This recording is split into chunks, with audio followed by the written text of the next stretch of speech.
Hey, what's up, everyone? I just want to come in here and just show you guys what I've been working on. So at the moment, I'm on week 2, conditional statements, dynamic email elements under the AMPscript Academy Pro. And I just want to say thank you to Vincent for choosing me for the scholarship. I'm really grateful for it. And it's kind of motivated me to learn every day. My original plan was to learn just on the weekends, but since the scholarship, I'm learning every day. I'm just enjoying every moment of it, and I also want to congratulate all the other winners. And I just want to say thank you to the community. They've been nice and they're really quick on their responses. If I have any questions or concerns, so thank you. I'm really grateful. So let me show you what I've been working on. I created this card. I put an image, title, description, and a button. And so what I like about MC snippets is you can actually see the results when you code out your AMP script. And so and also it lets you create your data extensions and put in your app values. So that's pretty awesome. And so I've created this data extension most played property. That's going to be the plazas.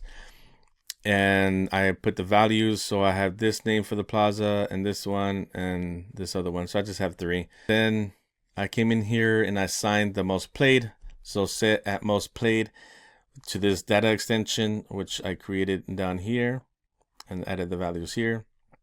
And then I actually set the conditionals. So if most played at most played equals this plaza, then set image to this one and set alt text to this one. And then if it equals to this plaza, then so on and so forth.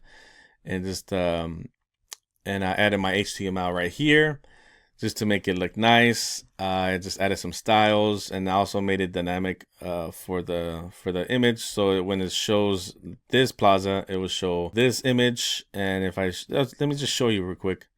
So let me do this plaza and let's run it. Sometimes it takes a little bit to run, so bear with me. So then for this plaza, it shows this image. And also I made it dynamic to show the name of the plaza right here. And let's try out the other one. Let's run that. And it shows this image. And that's what I have so far. It's been an awesome experience so far. And again, I just want to thank Vincent creating this course. So that make me learn is an easy way and also make me an asset to a company, or maybe freelance, or I could do many things with this skill. So thank you. And yeah, thank you for joining in. I hope you enjoyed it. Maybe I'll do these little videos and just to show my progress. So thank you, and I'll see you in the next one. Bye.